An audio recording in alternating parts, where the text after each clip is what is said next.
오늘은 설교 제목이 먼저 한번 같이 읽어보도록 하겠습니다. 설교 제목이 10일 후의 변화. 자, 10일 후의 변화 하면 어떤 것이 여러분들 딱 떠오르세요? 벌써? 뭐 떠오른 딱 단어가 있을 거 아니에요. 2kg 감량 보장, 뭐 그런 단어들이 떠오를 수도 있습니다. 또 아니면은 뭐 학생들 같은 경우에는 뭐 성적 향상, 뭐 아니면 건강에서의 뭐 회복이라든지, 뭐 나의 당뇨라든지 혈압이라든지 이런 수치들이 정상화, 뭐 이런 단어들이 뒤에 붙었을 때 어떤 그런 기대감들이 있는 게 10일 후의 변화죠. 근데 오늘 제가 왜 설교 제목을 10일 후의 변화라고 했을까요? 지금 알려드리면 이따가 안 궁금하실 거잖아요. 그래서 조금 이따가 알려드리도록 하겠습니다. 우리가 사도행전 말씀을 이제 앞으로 강해를 하고 있는 중에 이제 중간에 5월 달에는 가정의 달 특집 말씀으로 특별 설교로 준비를 했었습니다. 오늘 이제 사도행전 두 번째 시간입니다. 먼저 지난 시간에 보니까 예수님께서 하늘로 올라가셨어요. 승천하셨습니다. 그리고 사람들을 향해서 이렇게 이야기합니다. 사도행전 1장 4절 말씀을 보니까 이런 말씀이 있습니다. 같이 읽겠습니다. 사도가 함께 모이사 그들에게 분부하여 이르시되 예루살렘을 떠나지 말고 내게서 들은 바 아버지께서 약속하신 것을 뭐하라고요? 기다리라고 했습니다. 근데 이제 얼마만큼 기다려야 되든지 그 시간이나 그 때는 알려주지를 않으셨어요. 어쨌든 간에 예루살렘에서 기다리라고 말씀하셨습니다. 특별히 우리가 살아가다 보면 다 뭐가 궁금하냐? 여러분들이 하는 기도 중에서 아마 하나님의 뜻이 무엇인지 다 궁금해 하실 거예요. 수요 예배 때도 한번 말씀드렸지만 신명기 29장 29절 말씀에 보니까 하나님의 뜻은 두 가지가 나옵니다. 같이 읽겠습니다. 감추어진 일은 우리 하나님 여호와께 속하였거니와 나타난 일은 영원히 우리와 우리 자손에게 속하였나니 이는 우리에게 이 율법의 모든 말씀을 행하게 하심이니라.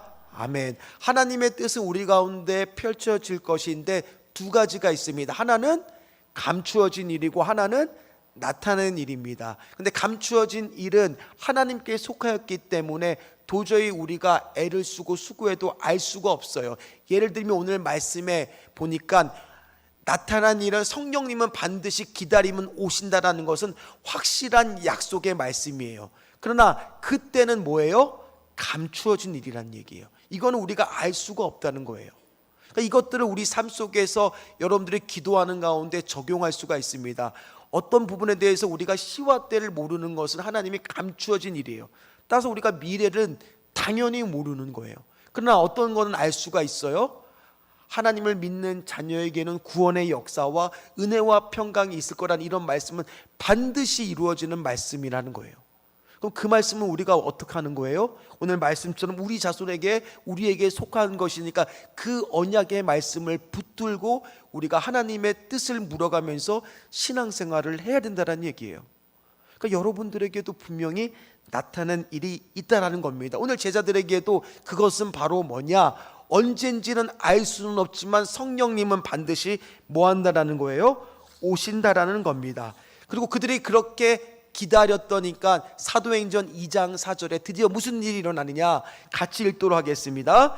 그들이 다 성령의 충만함을 받고 성령의 말하게 하심을 따라 다른 언어들로 말하기를 시작하니라.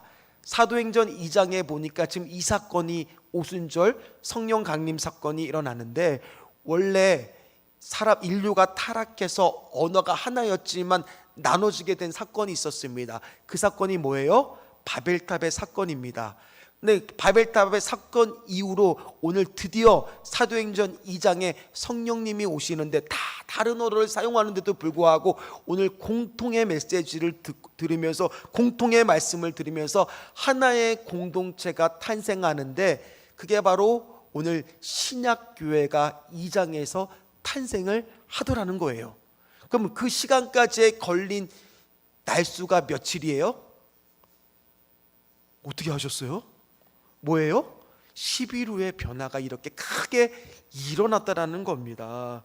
물론 오늘 예수님께서 기다리라고 했을 때 언제까지 기다리라고 했는지 시간을 말씀을 안 해줬기 때문에 기다리는 시간은 힘듭니까? 아니면 쉽습니까? 힘들어요. 하다못해 여러분 전자레인지에 딱 넣고 뭐를 먹으려고 3분 또는 뜨거운 물을 라면에다 붓고 3분 기다릴 때도 핸드폰이 없으면 요즘 젊은이들은 어때요? 기다리는 게 땡! 아이고, 그때까지 기다리는 게 결코 쉽지만은 않습니다. 심지어 오늘 제자들도 마찬가지예요. 왜냐? 그 전까지는 예수님이 늘 보이는 곳에 계셨어요. 근데 지금은 예수님이 계십니까? 이제 하늘로 올라가서 안 계신 거예요. 그뿐만이 아닙니다.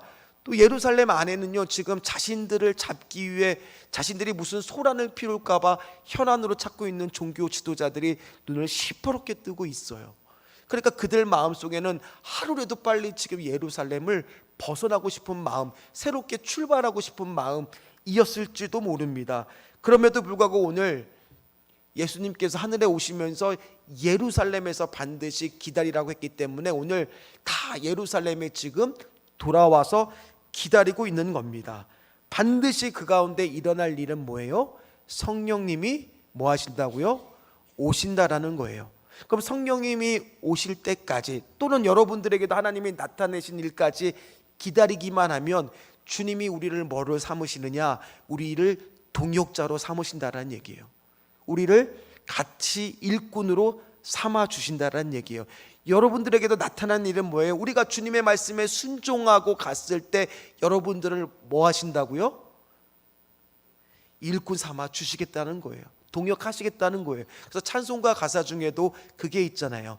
나를 일꾼 삼으신 주 크신 능력 주시고 언제든지 주 뜻대로 사용하여 주소서. 그래서 우리는 기다리는 동안에 어떤 마음으로 기다려야 돼요?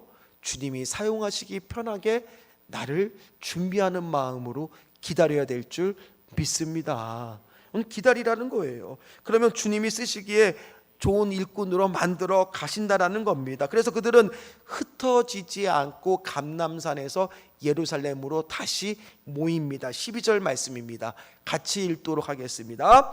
제자들이 감람원이라고 하는 산으로부터 예루살렘으로 돌아오니 이 산은 예루살렘에서 가까워 안식일에 가기 알맞은 길이라.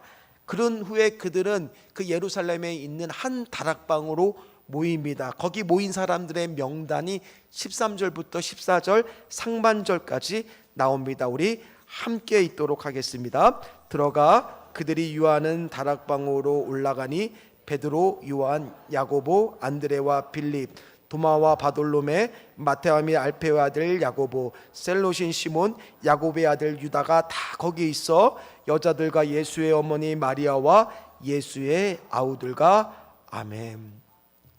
그러니까 어디에 모인 거냐? 다락방에 모였어요. 근데 이 다락방은 누구의 다락방이냐? 마가 요한의 다락방입니다. 이 다락방이 어떤 곳이냐? 예수님이 제자들하고 함께 보낸 시간이 많은 곳이었어요. 여기서 제자들과 마지막 만찬을 하셨고요.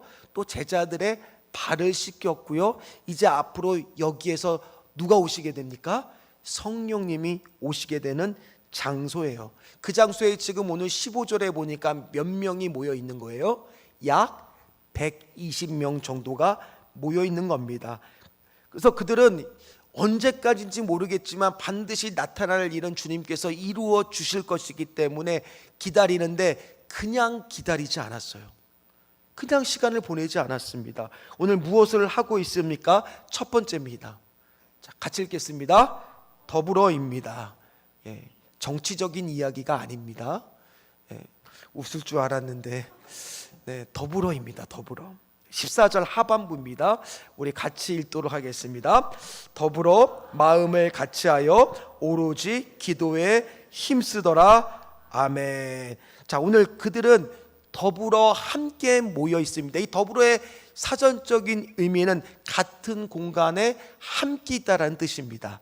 그러나 여기서의 사전적인 한글의 의미는 이러지만 헬라어의 원어의 뜻을 보면은 이 더불어라는 것은요, 특별히 누가 썼냐 하면은 누가가 많이 썼어요.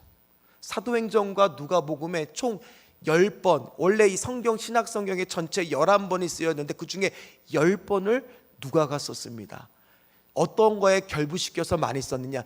기도하는 내용과 결부시켜서 많이 썼다라는 겁니다. 그런데 그 뜻을 어떻게 원어를 보면은 알 수 있냐? 뜻을 같이 하고 결정을 같이 했다라는 얘기예요. 뭐라고요? 더불어가 뜻을 같이 하고 결정을 같이 했다라는 얘기예요. 그러니까 그들은 지금 이 다락방에 모여서 더불어의 마음은 뭐예요? 같은 공간에 모인 것의 단순한 의미를 뛰어넘어 지금 하나의 뜻을 가지고 하나의 목적을 가지고 함께 지금 움직이고 있더라는 겁니다. 근데 이 더불어가 쉬운 게 아니에요. 같은 공간에 있다라고 더불어가 꼭 되는 것은 아닙니다. 왜냐하면 한 10년 전 일입니다. 제가 그 당시에 이제 TV를 보다 보니까 어떤 것이 있었냐면 SBS에서 다큐멘터리를 하는데 제목이 뭐였냐면 무언 가족이에요. 가족은 가족인데 무언이니까 뭐가 없어요? 말이 없어요. 대화가 없는 가정이에요. 그도 그럴 것이 이 부부가 어떻게 대화를 하냐면 그 당시에는 이제 카카오톡이 없었잖아요. 그러니까 문자로 대화를 하는 거예요. 문자로 그거 어디 있어? 물으면 서랍 2번째. 이렇게 답이 오는 겁니다. 대화가 없는 거예요. 말을 안 하는 겁니다. 왜 그러냐면 그 내면을 들여다 보니까 이 여자분이 이 남자분하고 재혼을 했는데 이 여자분이 성격이 부지런하고 깔끔한 거예요. 그러니까 집에 가면 무조건 청소기를 돌리고 깨끗하게 정리를 하고 또 요리도 열심히 하시는 거예요. 근데 이 남자분은 항상 어디에 있느냐? 일을 도와주고 함께하는 것이 아니라 슈퍼와 한 몸이 돼서 TV만 보고 있는 거예요. 발을 이렇게 들고. 그러니까 여자 입장에서는 답답하잖아요. 좀 도와주고 함께하면 좋은데 심지어 이 남자분은 몸이 조금 불편한 일로 생계도 띄엄띄엄하다 보니까 대부분의 생계도 누가 책임지느냐? 이 여자분이 책임을 지고 있는 거예요. 그럼 여자분이 한마디 하려시면 남자가 그런 거예요. 그런 거 모르고 나한테 결혼했냐고. 그것도 모르고 당연히 네가 해야지 하면서 그렇게 얘기를 하니까 이 여자분의 마음에 뭐가 있겠어요? 상처를 받죠. 그러니까 입을 닫고 얘기를 안 하기 시작했다는 겁니다. 이것처럼 같은 공간에 있다고 해도 뭐가 안 될 수 있어요? 더불어가 안 될 수 있는 거예요. 이 안에 우리가 지금 같은 예배당에서 예배를 드리고 있지만 이 안에서도 우리가 오늘 더불어가 안 될 수도 있다는 거예요. 반대로 더불어가 될 수도 있다라는 겁니다. 여러분들 가정은 어떻습니까? 여러분들 가정은 지금 더불어가 되고 있습니까? 다행이네요. 아멘이 나왔어요. 그렇지 않을 때도 있잖아요. 우리 자녀들 보고 있으면 저게 정말 내가 낳은 게 맞는 건지 이런 생각 들 때가 있잖아요. 결코 우리 집 얘기가 아닙니다. 오해하지 마십시오. 그런 생각이 들 때가 있잖아요.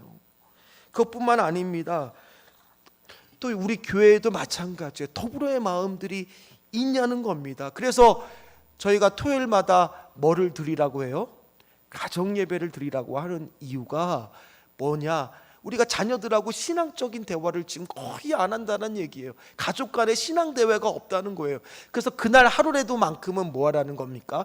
서로의 몰랐던 기도 제목도 서로 나누고 서로 더불어의 마음으로 기도해 주고 비단 이게 가정뿐만이 아닙니다. 여러분들의 구역이 그렇게 되셔야 되고요. 우리 교회가 그렇게 되어야 될 줄 믿습니다. 우리 교회도 뜻을 같이 하고 결정을 함께하는 더불어가 되어야 될 줄 믿습니다. 로마서 12장 15절에서 그래서 이렇게 이야기를 합니다. 같이 읽도록 하겠습니다. 즐거워하는 자들과 함께 즐거워하고 우는 자들과 함께 울라. 그래서 우리 안에 이런 마음이 있어야 돼요. 어려움이 당한 성도가 보입니까? 그러면 안부를 묻고 기도해 줄 수 있는 마음이 있어야죠. 특별히 우리 단톡방이 좀 활성화됐으면 좋겠어요. 구역들마다 다 단톡방이 있으실 거 아니에요. 그쵸?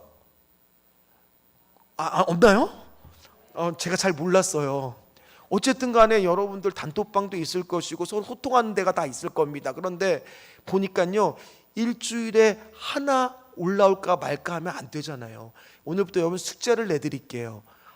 한 분이 일주일에 한 번씩이라도 단톡방에 올리세요. 그리고 올리기 싫어하시는 분들도 있을 수도 있어요. 그러나 딱 한 번이라도 자신이 은혜 받았던 내용, 자신이 뭐를 봤던 좋은 내용들을 올리세요. 그리고 나면 꼭 다른 분들은 뭐 해주느냐, 거기에다가 연이어서 좋아요, 나도 은혜 받았어요, 이렇게 답장을 좀 달아주세요. 그래서 단톡방이 좀 활성화됐으면 좋겠어요.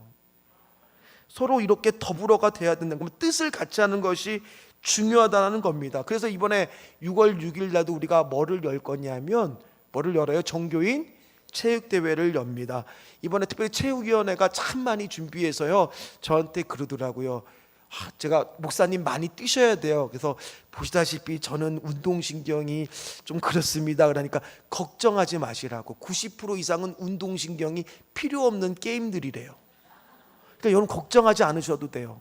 다 참여할 수 있다라는 얘기입니다. 심지어 이번에 여러분들이 너무 많이 후원을 해주셔서 지금 후원품이 역대급이랍니다. 그래서 오시면 한 분당 수십만 원치의 경품을 타갈 수가 있다라는 얘기가 제가 들었습니다. 그런 분들이 있어요. 지난 시간에 우리가 뽑기를 하니까, 목사님 나는 이런 거 뽑아도 백날 당첨이 안 돼요. 근데 이번은 걱정 없습니다. 100% 당첨됩니다. 한 분당 상당히 많은 경품들이 지금 여러분의 협조해서 들어와 있어요. 지금 이게 다 무슨 모습들이에요? 더불어 우리가 마음을 같이하여 같이 지금 움직이고 있다라는 거예요. 그러니까 여러분들이 그런 마음으로 오늘 다 참여하시고 함께 할 때 더불어, 이거는 공간적으로만 같이 하는 것을 뛰어넘어 뭐라고요? 뜻을 함께 같이 하고 함께 움직인다라는 뜻이라는 겁니다. 두 번째입니다. 같이 읽도록 하겠습니다. 마음을 같이하여 오로지 기도에 힘쓰더라. 아멘. 오늘 말씀을 보니까 더불어 뒤에 뭐가 있느냐? 마음을 같이하여 오로지 기도에 힘쓰더라. 특별히 여기서 오로지 힘쓰더라의 헬라어의 원어의 뜻은 내가 그것에 붙들어 매달한 뜻이에요. 뭐라고요? 내가 그것에 붙들어 매인 인생이라는 겁니다. 내 삶 전체가 그것을 바라보고 그것에 붙들린 인생이 된다라는 겁니다. 집중적으로 그것을 했다라는 겁니다. 특별히 마음을 같이하고의 영어의 뜻은 원 마인드, 하나의 마음이라는 거예요. 원 마인드, 하나의 마음을 해서 하나의 목적을 가지고 지금 기도에 힘썼다는 얘기예요. 기도에 집중했다는 얘기예요. 그럼 그때 드린 기도는 어떤 기도였을까요? 개인 기도였을까요? 아니었을 겁니다. 나타나는 일은 성령님이 오시는 게 언제인지 모르겠지만, 주여 그때가 속히 오게 해달라고 아마 마음을 합심하여 하나의 뜻을 가지고 기도했을 것이 분명합니다. 여러분, 우리는 이렇게 주의 일을 하기 전에는 항상 뭐에 힘써야 된다는 얘기예요? 기도에 힘써야 된다는 얘기예요. 그럼 또 질문할 겁니다. 아이고 목사님, 그거 다 다른 목사님들도 하는 얘기잖아요. 여러분, 교회에서 기도에 힘쓰라는 얘기 처음 들으세요? 아니잖아요. 늘 듣자. 근데 왜 기도에 힘써야 돼요? 대답하실 수 있으시겠습니까? 혹시 왜 기도에 우리 힘써야 됩니까? 오늘 왜 기도에 힘쓰는지 성경에서 한번 찾아보자고요. 사도행전 1장 8절 말씀을 한번 읽도록 하겠습니다. 오직 성령이 너희에게 임하시면 너희가 권능을 받고 예루살렘과 온 유대와 사마리아 땅끝까지 이르러 내 증인이 되리라 하시니라. 아멘. 우리는 이 말씀을 읽을 때 이 말씀의 뜻을 알기도 하고 이 말씀을 많이 들었기 때문에 우리에게는 별로 이 말씀이 마음에 혹시 와닿지 않을 수도 있어요. 그러나 이 당시에 지금 120명에 기다리고 있던 사람들은 이 말씀을 들었을 때 어떤 마음이었을까요? 생전 처음 들어보는 말씀인 거예요. 아니, 성령님이 우리에게 임하면 우리가 두나미스라고 하는 권능을 받는다고, 이게 무슨 말일까 궁금했을 겁니다. 도저히 상상도 못한, 왜요? 처음 겪는 일이고 처음 걷는 경험이니까 상상도 안 되는 거예요. 심지어 이 사람들 대부분 다 어디를 벗어난 적이 없냐? 유대를 벗어난 적이 없어요. 그런데 어디까지요? 땅끝까지 간다고? 이게 가당키나 한 일이야? 여러분, 그리스도를 믿는 일들은요, 매일매일이 놀라움의 연속이에요. 하나님이 나를 인도하시면, 우리가 불렀던 하나님이 나의 목자가 되시면 오늘도 나를 누구를 만나게 하실까? 나를 어떻게 어디로 인도하실까? 우리는 알 수가 없잖아요. 하나님 오늘 나를 어떻게 푸른 초장으로 실만한 물가로, 때론 나를 어떻게 보호해 주실까? 그런 기대와 놀람과 충격의 연속이에요. 그렇기 때문에 우리는 오늘 뭐 해야 되는 거예요? 저는 답이 나올 줄 알았습니다. 뭐 해야 되는 거예요? 기도해야 되는 거예요. 우리의 기도의 이유가 그거예요. 우리는 알 수가 없으니까요. 우리는 도저히 할 수가 없으니까요. 그러니까 우리는 뭐 하는 거예요? 기도하는 겁니다. 그래서 하나님은 오늘도 기도하지 않고는, 기도에 붙들리지 않고는 주의 일을 감당해 나갈 수가 없다라는 겁니다. 그래서 제가 신년에 우리 교회 5가지 기도 제목을 다 적으라고 했습니다. 혹시 여러분들 그거 아직도 간직을 잘 하고 계세요? 아니, 어떤 가정에 가면 아마 냉장고나 아니면 식탁 유리에다 그걸 넣어놓은 가정도 있을지도 모릅니다. 그럼 그 볼 때마다 뭐가 되는 거예요? 기도가 되는 거예요. 제가 예전에 교구 사역을 했을 때 일입니다. 이 가정은 원래 집은 성남이었습니다. 성남 분당이었는데 이제 거기서 이제 자기 집을 전세를 놓고 그 전세금에다가 더 돈을 대출받아서 빌려서 어디로 이사 갔냐? 강남 대치동으로 이사를 갔습니다. 왜 강남 대치동으로 이사 갔느냐? 자녀들을 공부시키는데 최고의 환경에서요. 그래서 제가 그 강남 대치동의 집으로 신방을 갔습니다. 딱 갔는데 깜짝 놀랐어요. 왜 놀랐느냐? 들어가는 출입구부터 자녀 이름이 딱 쓰여져 있는데 종이를 붙여놨는데 서울대 무슨과 합격, 화장실을 가니까 서울대 무슨과 자녀 이름 합격, 거실에 가니까 거기도, 안방에 가도 거기도, 방 다에다가 그걸 붙여놓은 거예요. 물론 그걸 붙여놓았다고 해서 그 자녀가 서울대 거기를 간 것은 아닙니다. 그러나 한 가지 명확한 것은 그 가정은 마음을 같이하여 뭐는 뚜렷해요. 확실한 목표가 뚜렷한 거예요. 그리고 실제로 그 아이가 공부를 굉장히 잘했어요. 합격했는지는 아직 몰라요. 이제 고3이 됐을 테니까요. 지금쯤. 어쨌든 간에 여러분들도 하다못해 그런 세상적인 목표도 이루기 위해서 그렇게 애를 쓰고 수고하는데, 여러분들 혹시 여러분들 안에 가정 안에 간절히 기도하고 있는 기도 제목이 있습니까? 있으세요? 다 있잖아요. 그럼 그것을 잘 보이는 곳에 오늘 집에 돌아가서 한번 붙여 놓으십시오. 보이는 곳에 출입문에 또는 식사 자리, 그럼 그걸 보기만 해도 뭐가 되는 거예요? 기도가 되는 거예요. 그리고 그걸 읽기만 해도 뭐가 되는 거예요? 기도가 되는 거예요. 그게 바로 뭐예요? 기도에 붙들린 삶이에요. 집중적으로 기도하는 거예요. 주의 일을 이루기 위해서는 오늘 10일 동안 이 제자들의 또 모인 사람들이 집중적으로 하나의 뜻을, 마음을 같이하여 기도했을 때 드디어 뭐가 온 거예요? 성령님의 임하심이 있었던 거예요. 여러분 가정도 변화되기를 소원하십니까? 우리 교회가 부흥되기를 소원하십니까? 다른 거 없어요. 뭐 해야 돼요? 마음을 같이하여 집중적으로 뭐 하는 시간이 꼭 필요해요? 기도하는 시간이 필요하다라는 겁니다. 여러분, 하나님이 기뻐하시는 일을 우리는 집중적으로 해야 된다라는 겁니다. 특별히 그랬을 때 잘되고 부흥되는 교회는요, 이렇게 집중하면서 하나의 목표를 두고 기도하는 교회예요. 그리고 기도하는 가정이에요.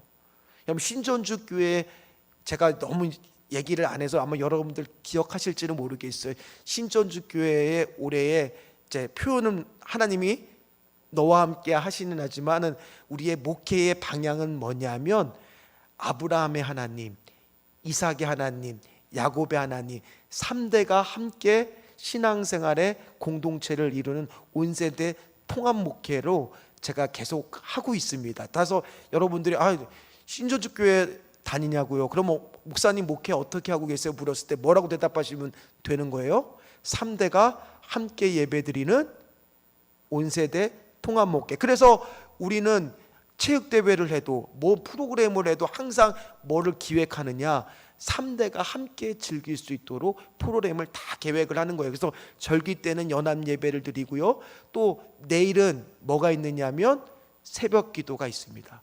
특별 새벽 기도가 있습니다. 자녀를 살리는. 왜 기도하는 거예요?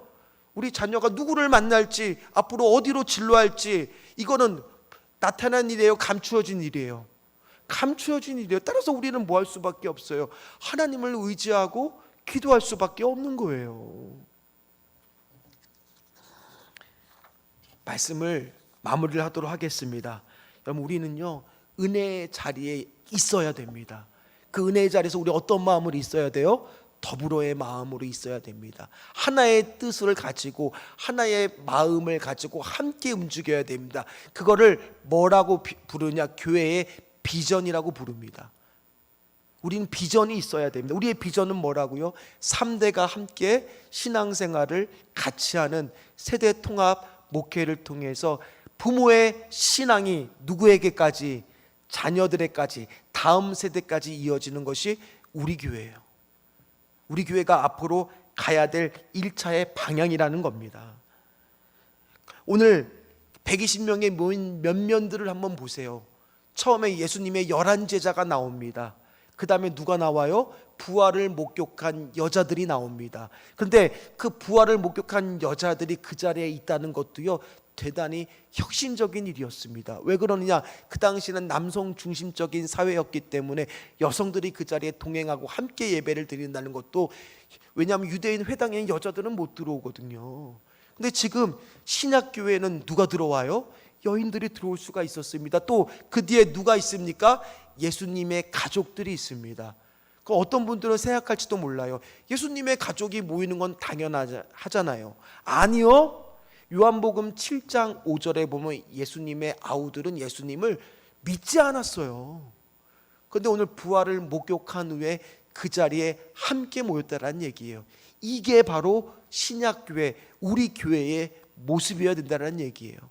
어떤 모습이요? 다 여기 계신 분들 나이도 달라요, 학력도 달라요, 배경도 달라요, 고향도 달라요, 관심사도 달라요, 배경도 출신도 다 달라요. 그런 사람이 모인 곳이 바로 뭐예요? 교회입니다. 그러나 우리는 뭐는 할 수 있어요? 더불어의 마음으로 마음을 같이 하여 뜻을 같이 하여 하나의 비전을 가지고 움직일 수는 있다라는 겁니다. 세상적으로 너무나 우리가 다르지만 영적으로는 우리가 뭐 할 수 있느냐? 하나 될 수 있다는 얘기예요. 사랑과 선행을 격려할 수 있다는 얘기예요. 주의 약속을 성취해 갈 수 있다는 겁니다. 이미 이것에 더불어의 마음을 갖지 못한 많은 사람들은 그 자리를 떠났습니다. 예수님의 부활을 목격한 사람은 성경에 보니까 500명 정도가 된다고 했는데 오늘 몇 명만 남아있어요? 120명만 남아있어요. 여기 이 자리도 마찬가지예요. 누구나 올 수 있지만 아무나 올 수 있는 자리가 아니에요. 어떤 사람이 오는 자리입니까? 여러분들 그냥 온 것 같지만 오늘 주님이 부르신 분들이세요. 구원을 체험하신 분들이에요. 십자가 보혈을 통과한 분들이에요. 주님이 진실로 사랑하시는 분들이에요. 그런 분들이 오늘 이 자리에 모여서 우리가 더불어 마음을 같이 하고 오로지 기도에 힘쓰면서 지금 예배를 드리고 있다라는 겁니다.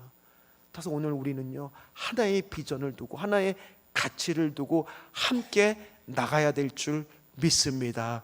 여러분들 가정도 마찬가지예요. 여러분 가정도 비전을 세우세요.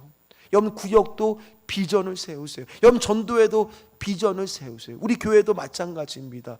비전을 세우고 나갔을 때, 더불어의 마음으로 나갔을 때 반드시 하나님은 그것이 어떤 일이라고요?